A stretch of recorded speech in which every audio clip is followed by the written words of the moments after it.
नमस्कार दोस्तों, स्वागत है आपका हमारे यूट्यूब चैनल एजुकेशन मित्रा पर।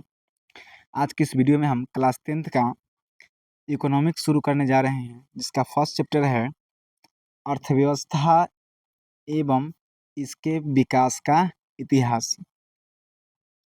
ये जो अर्थशास्त्र है ये एक्चुअली क्लास 10th में एक सोशल साइंस का जो जिसमें हमें 4 सब्जेक्ट पढ़ना पड़ता है, उसी के अंदर आता है।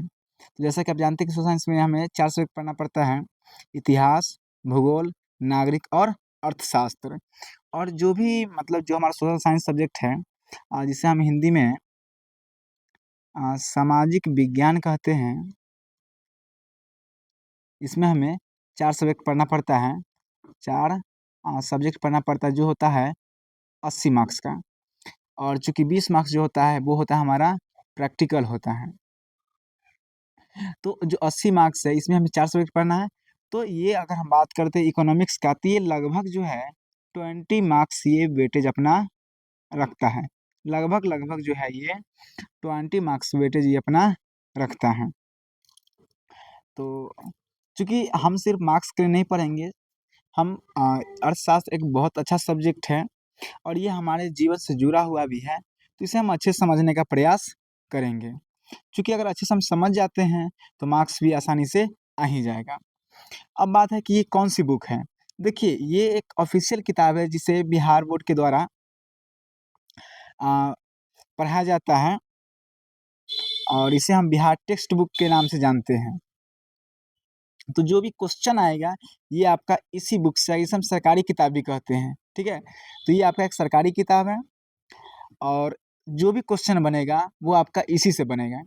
और देखिए, मेरा कहने का मतलब है कि जब भी अगर कोई बुक जो है, अगर वो सरकार के द्वारा बनाई जाती है, तो ये बहुत अच्छे से रिसर्च करने के बाद ही बनाई जाती है। कोई प्राइवेट मतलब ये नहीं कि हाँ, कोई ऑथर लिख दिए हैं, तो अकेला वो लिख दिए हैं।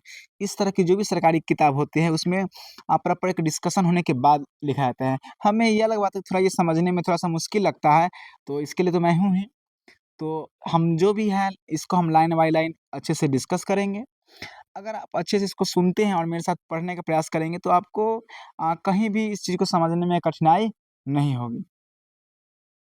तो समझने का प्रयास करते हैं। आपको क्या करना है, ध्यान से मेरे साथ पढ़ना है। फर्स्ट चैप्टर है, आपको अच्छे से इसको ध्यान देना है। जो भी इम्पोर्टेंट है उसको हम क्या करेंगे, हाइलाइट करते जाएँगे। अच्छा, सबसे पहले आप देखिए, ये जो बुक है इसमें एक चैप्टर है, इसमें लिखा हुआ है अर्थव्यवस्था। अर्थव्यवस्था क्या होती है? देखिए, सबसे पहले अर्थव्यवस्था 2 चीज़ से मिलके बना है। एक है हमारा अर्थ प्लस व्यवस्था। अर्थ का मतलब यहाँ पे आपको सीधे ध्यान देना है, अर्थ का मतलब यहाँ है पैसा से, ठीक है? पैसा कहें, धन कहें।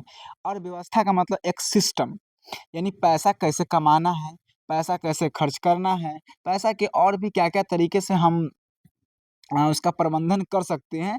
यानी कुल मिलाकर इसमें हमें क्या करना है, पैसा से संबंधित चीज़ को पढ़ना है, ठीक है?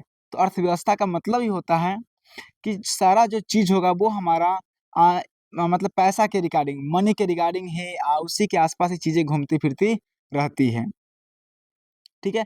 और पैसा से ही कह सकते हैं कि हमारे अर्थव्यवस्था का विकास होता है। कहते हैं ना कि हाँ, आज भारत की अर्थव्यवस्था 3 ट्रिलियन 4 ट्रिलियन हो गई है, तो 3 ट्रिलियन 4 ट्रिलियन क्या है? वो पैसा ही है। यानी हमारी जितना भी सेवा है या फिर जो भी वस्तु है, उस सब का जो अगर हम कीमत देखें तो उतना मिलाई जाती है। तो अर्थव्यवस्था ही है। तो अर्थव्यवस्था का मतलब ही है कि किसी चीज़ की वैल्यू, उसका पैसा। तो हमारे देश की जो अर्थव्यवस्था है, वो क्या है और इसका विकास किस तरीके से हुआ है, हम इसको इसके इस चीज़ को हम समझने का प्रयास करेंगे, ठीक है? तो हम जो बात करेंगे, वो हमेशा बात करेंगे किसका? तो वो हम बात करेंगे भारतीय अर्थव्यवस्था की बात करेंगे, ठीक है? तो अब मेरे साथ आपको क्या करना है, ध्यान से समझना है। हम इसको अंडरलाइन करें, जो इम्पोर्टेंट होगा वो क्या करेंगे आप, उसको हाइलाइट करते चलेंगे।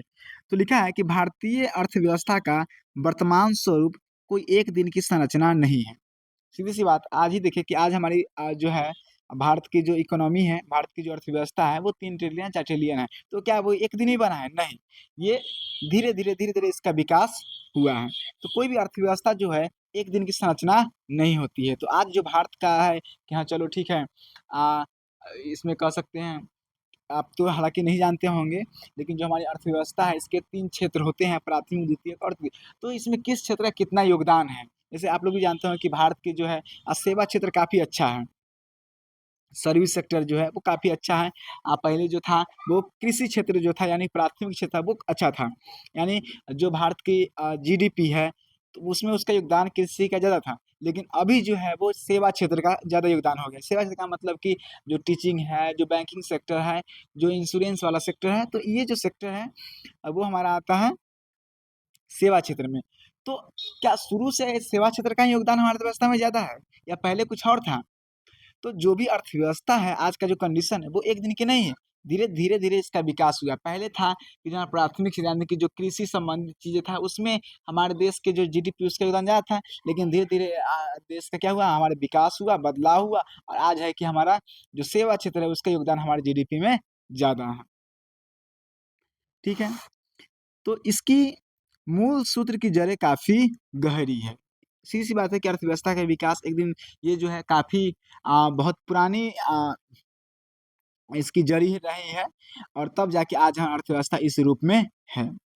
ये चीज़ आपको ध्यान देना है, 15 अगस्त 1947 को मिली आज़ादी से पहले लगभग 200 वर्षों तक भारत अंग्रेजी शासन का गुलाम था। हम सब जानते हैं कि भारत जो है 15 अगस्त 1947 को क्या हुआ? आज़ाद हुआ। लेकिन उससे पहले जो था, वो 200 वर्षों तक 200 या 250 वर्षों तक भारत जो है अंग्रेजी शासन के गुलाम था, जो यानी ब्रिटिश सरकार जो था वो हमारे यहाँ शासन करता था। ठीक है?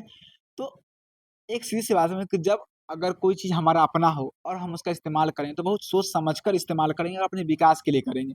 लेकिन अगर वही चीज़ को कोई दूसरा इस्तेमाल करे तो क्या करेगा? वो बस अपना फ़ायदा देखेगा, विकास हमारा करने का नहीं सोचेगा। तो कह सकते हैं कि 200 वर्ष तक जो भारत जो था अंग्रेजी शासन का गुलाम था, उस समय हमारे अर्थव्यवस्था, हमारे देश का क्या हुआ? आर्थिक शोषण हुआ। ये बात आप समझ के चलिए कि गुलाम थे हम लोग, ठीक है? तो जो हमारे देश का अर्थव्यवस्था का उस टाइम विकास उसका मकसद नहीं था। वो लोग क्या करते भारत को जितना लूट कर अपने देश को विकास करने में लगा रहे थे। ठीक है? तो उससे पहले की बात करेंगे यानी 200 वर्ष से पहले की बात करेंगे, उस समय भारत को सोने की चिड़िया कहा जाता था। सोने की चिड़िया कहने का मतलब है कि भारत के जो लोग थे, वो काफ़ी धनी व्यक्ति थे। उनके पास किसी चीज़ की कमी नहीं थी। हर संसाधन काफ़ी मात्रा में था। लेकिन अंग्रेजी शासन ने सोने की इस चिड़िया का भरपूर शोषण किया तथा जमकर लूटा, जिसके कारण भारत में आर्थिक विकास की गति नगण्य रही। अंग्रेजी शासन थोड़े चाहे कि हाँ, हम भारत के लोग का विकास करें या भारतीय अर्थव्यवस्था का विकास करें। वो तो चाहेंगे कि भारत को हम जितना ज़्यादा से ज़्यादा यहाँ का संसाधन को अपने फ़ायदे के लिए यूज़ करें।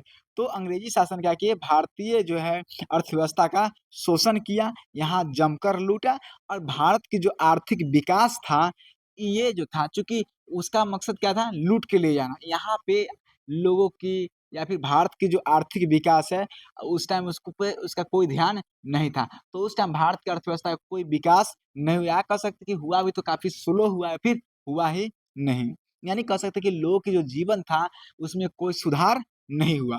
सीधी-सी बात है कि भारत की अर्थव्यवस्था अगर अच्छा हो रहा है, भारत की अगर आर्थिक विकास हो रहा है, तो भारत के यानी भारत की जीडीपी काफ़ी अच्छा होता, भारत के लोगों को रहने-सहने का ढंग काफ़ी अच्छा होता। लेकिन हम लोग क्या थे, गुलाम थे। तो हमारा कोई भी विकास ये लगभग 200 वर्षों तक नहीं हुआ।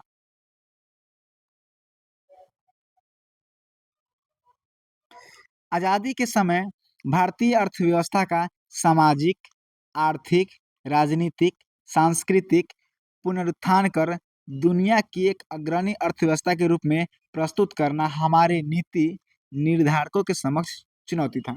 जैसे ही भारत आज़ादी हुआ तो भारत के जो भी हमारे नीति निर्धारक थे, यानी कि जो उस टाइम के हमारे नेता लोग थे, प्रधानमंत्री थे या जो भी मंत्रिमंडल के लोग थे, उनके समक्ष क्या चुनौती था?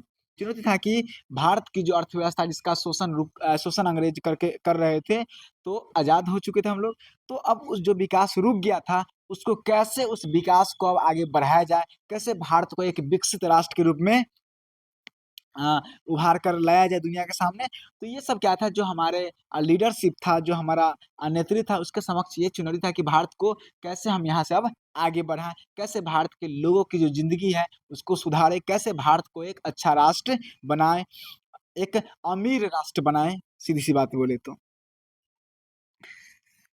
इस अध्याय में हम क्या बात करेंगे? इस अध्याय में अर्थव्यवस्था का परिचय, यानी कि अर्थव्यवस्था क्या होता है? अर्थव्यवस्था का विकास किस प्रकार से होता है? विकास की माप क्या है? हमारा विकास हम कैसे जानेंगे? कैसे मेज़र करेंगे? तो हम विकास की माप के बारे में पढ़ेंगे। एवं विभिन्न सूचकांक, सूचकांक का मतलब है कि हम हमारा विकास हुआ, तो हम उसको कैसे मापेंगे? तो जिस चीज़ से मापेंगे वही हमारा होगा सूचकांक होगा, विभिन्न सूचकांक होगा, जिसके हिसाब से हम मापेंगे कि हम दूसरे देश की अपेक्षा, दूसरे राष्ट्र की अपेक्षा हमारा कितना विकास हुआ है या हमारा राष्ट्र कहाँ पे एग्ज़िस्ट करता है। इसके अलावा हम देखेंगे कि बिहार के विकास की स्थिति, यानी राष्ट्र का विकास तो हुआ, लेकिन उस राष्ट्र, चूँकि बिहार क्या है, हमारा भारत का एक राज्य है, तो इस राज्य का कितना विकास हुआ? तो हम इस चीज़ को देखेंगे, चूँकि हम बिहार से बिलॉन्ग करते हैं, तो ये बिहार का एक स्पेशल केस को भी हम वहाँ पे देखेंगे। राष्ट्र का तो देखेंगे ही, साथ-साथ हम बिहार के विकास की स्थिति को भी देखेंगे। साथ में ये देखेंगे कि देश के आर्थिक विकास में बिहार के आर्थिक विकास की क्या भूमिका है? मतलब बिहार, सीधी-सी बात है कि राज्य का विकास होगा तभी तो देश का विकास होगा। तो देश के आर्थिक विकास में बिहार का कितना योगदान था? देश को अमीर बनाने में बिहार का कितना योगदान था? मूलभूत आवश्यकताएँ क्या होती हैं?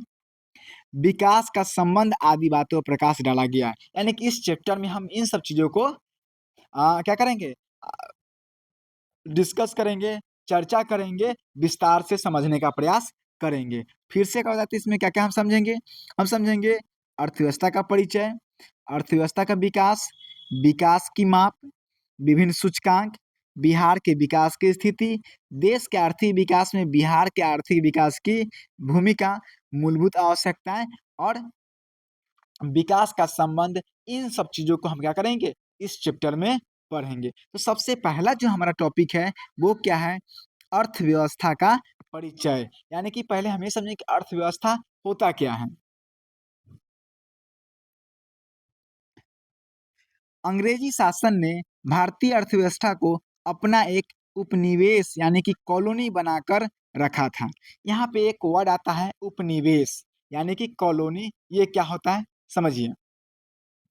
कॉलोनी का मतलब या उपनिवेश का मतलब है कि देखिए, जैसे कोई भी अमीर राष्ट्र और किसी गरीब राष्ट्र पे जाके क्या करता है, वहाँ के जो भी कह सकते हैं कि आर्थिक जो भी क्रिया हो रही है, उस पे अपना कंट्रोल जमा लेता है, उस पे अपना नियंत्रण कर लेता है और उसको अपने हिसाब से वहाँ का नियम कानून बनाता है अपने फ़ायदे के लिए। तो जो अमीर राष्ट्र है, उसका जो गरीब राष्ट्र है, उसका उपनिवेश कहलाता है। जैसे कह सकते हैं कि हमारा जो था देश, कहें तो एक प्रकार से उन लोग के सामने, यानी कि ब्रिटिश जो है, अंग्रेज के सामने क्या था? गरीब था। और अंग्रेज क्या कर रहा था? हमारे राष्ट्र के जितना भी संसाधन था, जो भी आर्थिक क्रियाएँ हो रहा था, सब पे क्या किया? अपना कंट्रोल जमा लिया और अपने हिसाब से जो उसका नियम कानून बनाता था और अपने फ़ायदे के लिए। तो क्या होगा, भारत जो है अंग्रेज का उपनिवेश था। तो गरीब राष्ट्र हमेशा क्या होता है? अमीर राष्ट्र का उपनिवेश होता है। ये बात आप याद रखिएगा, ठीक है? यानी कि जो अमीर होगा, जो उस पे शासन करेगा, ठीक है ना? तो गरीब उसका क्या कहलाता है? उपनिवेश कहलाता है। जैसे भारत क्या था? अंग्रेज का उपनिवेश था। उन्होंने फूट डालो और शासन करो, डिवाइड एंड रूल की नीति अपनाकर भारत को अपना दास बनाकर रखा। अंग्रेज बहुत चालाक थे। वो जान रहे थे कि भारत के लोग को कैसे लड़ाया जाए। तो कभी हिंदू मुस्लिम की तरह क्या किए?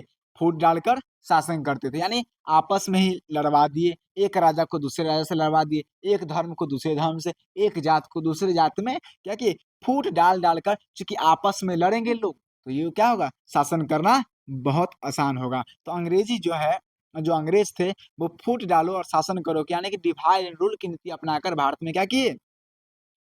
भारत को अपना गुलाम बनाकर रखे। ठीक है? भारत को अपना दास बनाकर रखे। ब्रिटिश शासन के पूर्व भारतीय अर्थव्यवस्था कृषि प्रधान होने के बावजूद उद्योग, व्यापार, यातायात, आधारित संरचना, में अन्य कई महत्वपूर्ण देशों की तुलना में अच्छी स्थिति में थी। लेकिन शोषण एवं दमनकारी नीतियों के कारण भारत की स्थिति जर्जर हो गई। देखिए, अंग्रेज जब भारत में आया, उससे पहले भारत के ज़्यादातर लोग हाँ, कृषि संबंधित काम ही करते थे। यानी कृषि से जुड़ा हुआ यानी खेती से संबंधित काम ही करते थे। लेकिन ऐसा नहीं था कि सिर्फ़ यही करते थे। इसके अलावा यहाँ का जो उद्योग था या इंडस्ट्री था वो काफ़ी अच्छा था। यहाँ व्यापार भी होता था, यातायात का साधन यानी कि जो रोड वगैरह था वो भी काफ़ी अच्छा था।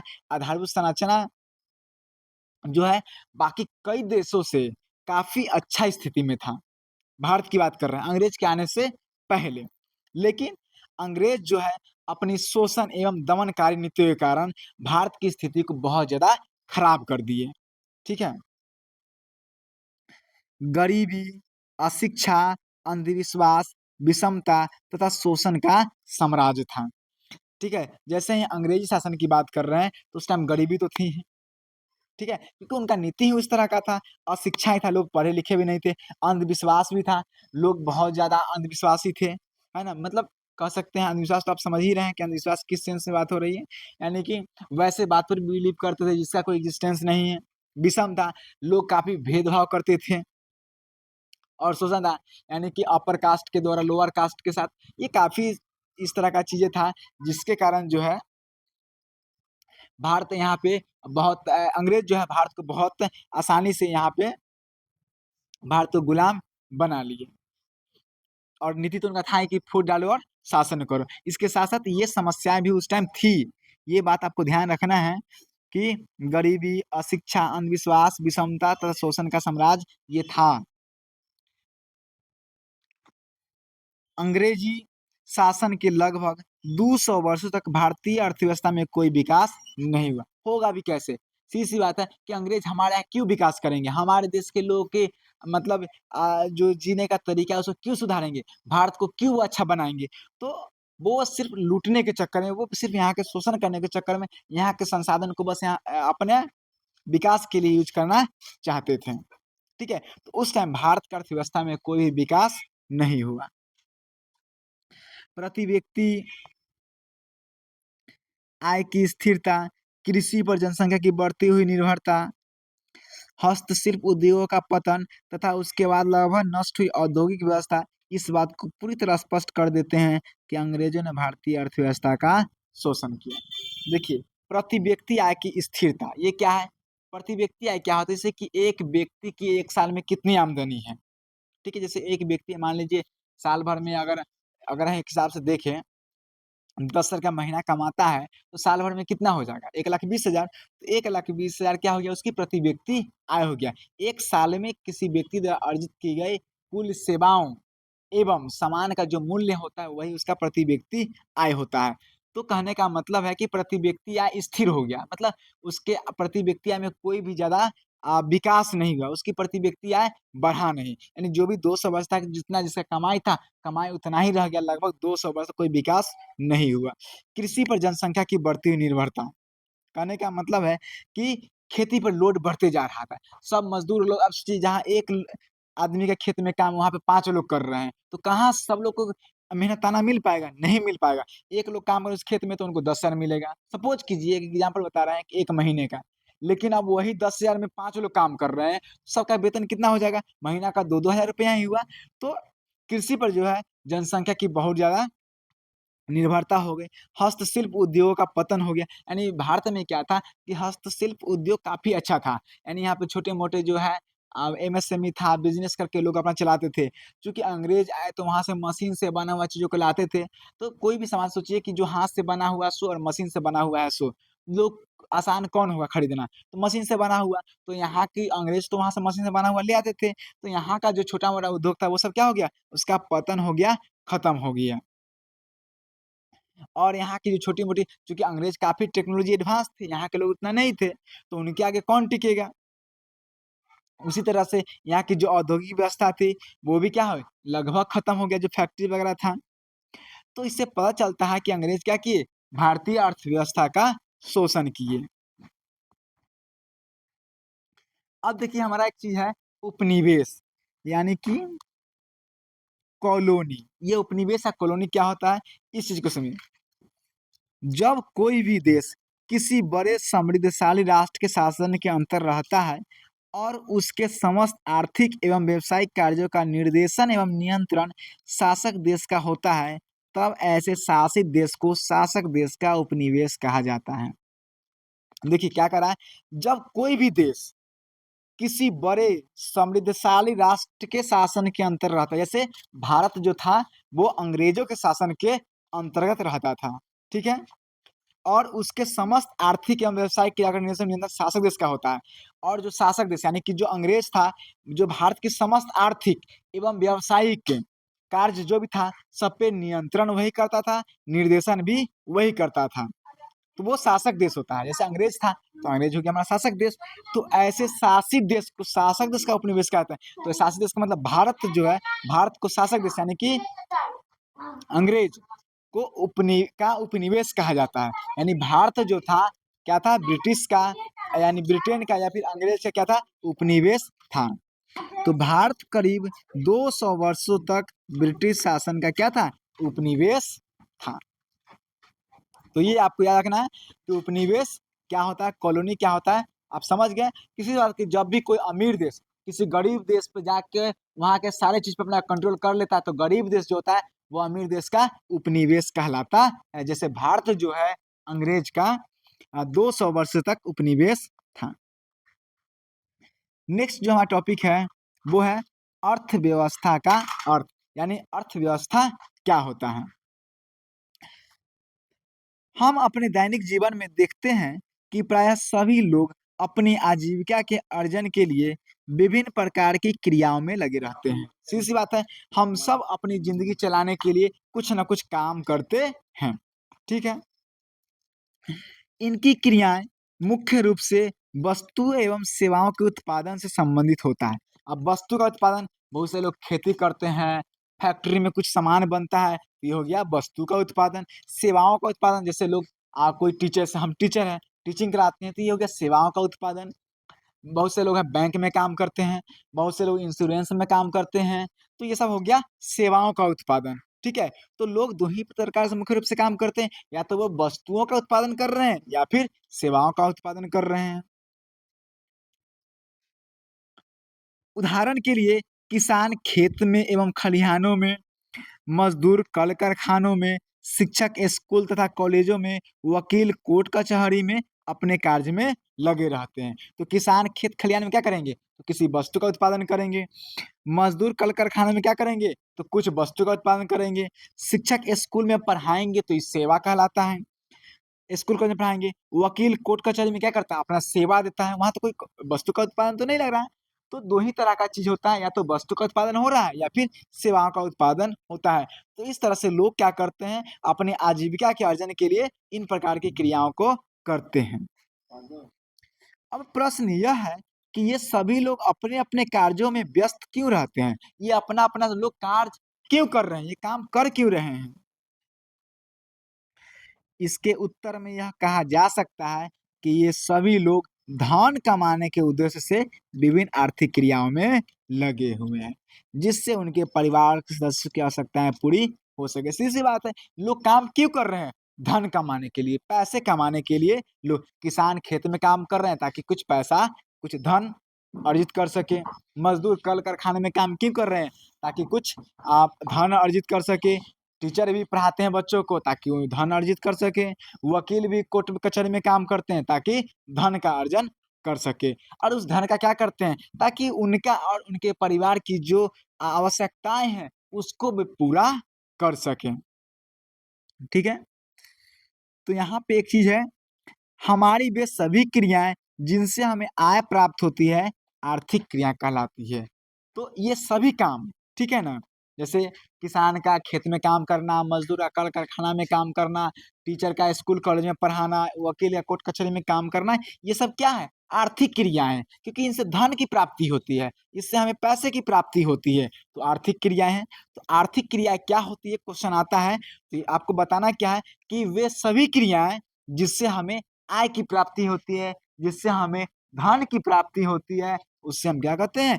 आर्थिक क्रियाएँ कहते हैं। अब क्या है अर्थव्यवस्था। अर्थव्यवस्था क्या है? तो अर्थव्यवस्था एक ऐसा तंत्र या ढांचा है जिसके अंतर्गत विभिन्न प्रकार की आर्थिक क्रियाएं संपादित की जाती है, जैसे कृषि, उद्योग, व्यापार, बैंकिंग, बीमा, परिवहन तथा संचार आदि। तो ये चीज है आर्थिक क्रियाएं। तो आप समझ गए कि जिनसे हमें वो सारे ही काम जिससे हमें आय की प्राप्ति होती है तो उसे हम क्या कहते हैं? आर्थिक क्रियाएं कहते हैं। क्या बच्चे को प्यार करना, क्या ये आर्थिक क्रिया होगी? नहीं होगी। क्यों? क्योंकि इनसे हमें आय की प्राप्ति नहीं होती है। तो जिससे हमें पैसे की प्राप्ति नहीं हो, उससे आर्थिक क्रियाएँ नहीं होंगी। जिससे हमें पैसे की प्राप्ति हो, उससे क्या होगी? आर्थिक क्रियाएँ होंगी। तो अर्थव्यवस्था क्या है? तो अर्थव्यवस्था एक ऐसा सिस्टम है, एक ऐसा तंत्र है, एक ऐसा ढांचा है, जिसके अंतर्गत विभिन्न प्रकार की आर्थिक क्रियाएँ संपादित की जाती है। ठीक है? तो अर्थव्यवस्था कुछ नहीं है, अर्थव्यवस्था एक सिस्टम है, जिसके अंतर्गत बहुत प्रकार की आर्थिक क्रियाएँ संपादित की जाती है। जैसे कृषि, उद्योग, व्यापार, बैंकिंग, बीमा, परिवहन, ये सब आर्थिक क्रियाएँ हैं। इन सब से हमें धन की प्राप्ति होती है। तो ये सबको अगर मिला दे तो क्या होता है? अर्थव्यवस्था कहलाता है। ये सबको मिलकर ही क्या कह सकते हैं कि अर्थव्यवस्था होता है। ये आर्थिक क्रियाएँ एक ओर तो विभिन्न प्रकार की वस्तुएँ एवं सेवाओं का संपादन करती है, तो दूसरी ओर लोगों को रोज़गार के अवसर प्रदान करती है, ताकि वे अपनी आवश्यकताओं को संतुष्टि हेतु देश में उत्पादित वस्तु एवं सेवाओं का क्रय कर सकें। अब देखिए, ये जितने भी आर्थिक क्रिया हैं, चाहे वो कृषि से हो, उद्योग हो, व्यापार हो, इन सब जो है एक मकसद तो है कि या तो वस्तु का उत्पादन कर रहे हैं या फिर सेवाओं का उत्पादन कर रहे हैं। लेकिन इसके साथ-साथ ये क्या करते हैं, लोगों को रोज़गार का अवसर भी देते हैं। क्योंकि मान लीजिए कोई फैक्ट्री अगर लगा रहा है, तो वो एक आर्थिक क्रिया है, उसका मेन तो मकसद धन कमाना है। लेकिन वो फैक्ट्री लगा रहा है तो लोग जाके उसमें काम करें, तो ये क्या है, रोज़गार का एक अवसर भी तो प्रदान कर रहा है। ताकि जो लोग उसमें काम करे, वो क्या करे, अपनी आवश्यकताओं के वो ज़रूरत पूरा कर सके, अपनी आवश्यकताओं की पूर्ति कर सके और साथ-साथ जो देश में बाकी चीज़ बन रहा है, कोई वस्तु है, कोई सेवा है, जैसे मान लीजिए कोई मज़दूर काम कर रहा है, तो वो अपने बाल-बच्चों को पढ़ाएगा भी, उसके लिए जो ज़रूरी चीज़ है वो भी खरीदेगा, ताकि वो वस्तु और सेवाओं का क्रय कर सके, खरीदारी कर सके। तो प्रत्येक अर्थव्यवस्था जो है, वो मुख्य रूप से 2 कार्य को संपादित करती है। क्या-क्या है? तो पहला है लोगों की आवश्यकताओं की संतुष्टि के लिए विभिन्न प्रकार की वस्तुओं एवं सेवाओं का उत्पादन करती है। यानी जो भी आर्थिक क्रिया है, जो भी अर्थव्यवस्था वो क्या करती है, लोगों की जो भी ज़रूरत है, उसके लिए वस्तु और सेवाओं का उत्पादन करती है। साथ-साथ क्या करती है, लोगों को रोज़गार के अवसर भी प्रदान करती है। ठीक है? तो अब बात करते हैं हम अर्थ अर्थव्यवस्था की परिभाषा। तो अर्थव्यवस्था की अगर परिभाषा की बात करें तो इसका कोई एक फिक्स परिभाषा नहीं है। अलग-अलग अर्थशास्त्री जो हैं इसका परिभाषा को अलग-अलग तरीके से परिभाषित करते हैं। जिनमें से कुछ मुख्य परिभाषा जो है उसको हम यहाँ पे देखेंगे। तो कुछ अर्थशास्त्रियों ने अर्थव्यवस्था को निम्नलिखित प्रकार से परिभाषित किया है। जैसे हमारे एक अर्थशास्त्री हैं आर्थर लेविस। इनके अनुसार क्या है अर्थव्यवस्था कहते हैं इनके अनुसार अर्थव्यवस्था का अर्थ किसी राष्ट्र के संपूर्ण व्यवहार से होता है जिसके आधार पर मानवीय आवश्यकताओं की संतुष्टि के लिए वह अपने संसाधनों का प्रयोग करता है। यानी आर्थर लेविस के अनुसार अर्थव्यवस्था का अर्थ क्या होता है कि एक देश के अंदर जितना भी काम हो रहा है, ठीक है? जिसके आधार पे लोग क्या करते हैं मानवीय आवश्यकताओं की संतुष्टि के लिए यानी अपनी ज़रूरतों के लिए वो क्या करते हैं, जितने भी संसाधन है उसका प्रयोग करते हैं। सब के सब क्या कहलाते हैं? उसी को हम अर्थव्यवस्था कहते हैं। दूसरे अर्थशास्त्री हमारे एक हैं ब्राउन, ये दूसरे अर्थशास्त्री हैं। तो इनके अनुसार अर्थव्यवस्था क्या है? तो इनके अनुसार अर्थव्यवस्था जो है आजीविका अर्जन की एक प्रणाली है। Economy is the system of earning livelihood यानी कि अर्थव्यवस्था क्या है? तो लोगों को जीवन जीने के लिए जो सिस्टम है, वही तो अर्थव्यवस्था है। तो जीवन के लिए क्या है? उनको काम करना पड़ेगा। है कि नहीं? काम करेंगे तो वस्तु और सेवा का उत्पादन होगा। लोग क्या करेंगे? सामान का खरीदेंगे, रोज़गार मिलेगा। तो इन सबको मिलाकर क्या कर सकते हैं कि अर्थव्यवस्था है। तो डेफ़िनिशन जब बोलना हो तो क्या बोलेंगे कि अर्थव्यवस्था जो है आजीविका अर्जन की एक प्रणाली है। अगर दूसरे शब्दों में कहें तो अर्थव्यवस्था आर्थिक क्रियाओं का एक ऐसा संगठन, आर्थिक क्रिया क्या होती है? वही कृषि, उद्योग, बैंकिंग वगैरह ये जितने भी आर्थिक क्रियाएँ हैं, जिनसे लोगों को आमदनी होती है, धन की प्राप्ति होती है, वो सब आर्थिक क्रिया हैं। तो अर्थव्यवस्था आर्थिक क्रिया का असंगठन है, जिसके अंतर्गत लोग कार्य करके अपनी आजीविका चलाते हैं। अर्थव्यवस्था का सबसे डेफिनेशन हमें यही लगता है कि अर्थव्यवस्था आर्थिक क्रिया का एक ऐसा संगठन है, जिसके अंदर लोग काम करते हैं और अपनी आजीविका चलाते हैं। अगर हम संक्षेप में बोले तो अर्थव्यवस्था समाज की सभी आर्थिक क्रियाओं का योग है। मैं एक समाज के अंदर जितने भी आर्थिक क्रियाएँ हो रहा है, चाहे वो कृषि हो, उद्योग हो, बैंकिंग हो, शिक्षा हो, कोई भी हो, ये सब क्रिया को मिला देंगे, वही तो अर्थव्यवस्था है। इसी प्रकार बिहार की अर्थव्यवस्था का अर्थ क्या है? कि बिहार वासियों के संपूर्ण आर्थिक क्रियाओं के अध्ययन से है। यानी बिहार के लोग जितना भी तरह का आर्थिक क्रियाओं करते हैं, तो वो बिहार की अर्थव्यवस्था हो जाएगा। जिसके आधार पर बिहार वासियों को मानवीय आवश्यकताओं की संतुष्टि के लिए बिहार के संसाधनों का प्रयोग किया जाता है। यानी सीधी-सी बात है कि आर्थिक क्रिया हम जब भी करेंगे तो इसके लिए हमें संसाधन की भी तो ज़रूरत होगा ना। मान लो कोई फैक्ट्री लगा रहे हैं, तो फैक्ट्री में हमें कच्चा माल की आवश्यकता होगी, तो कच्चा माल कहाँ से लाएँगे? जो बिहार में उपलब्ध होगा संसाधन उसी का, जैसे कृषि है, तो बिहार में मुख्य रूप से कृषि से संसाधन है, तो कृषि संबंधित चीज़ का ही हम क्या करेंगे? उसका उपयोग करके ही आर्थिक क्रिया संपादित करेंगे। तो ये क्या हो गया? इसको कुल मिलाकर हम बोलेंगे कि बिहार की अर्थव्यवस्था है।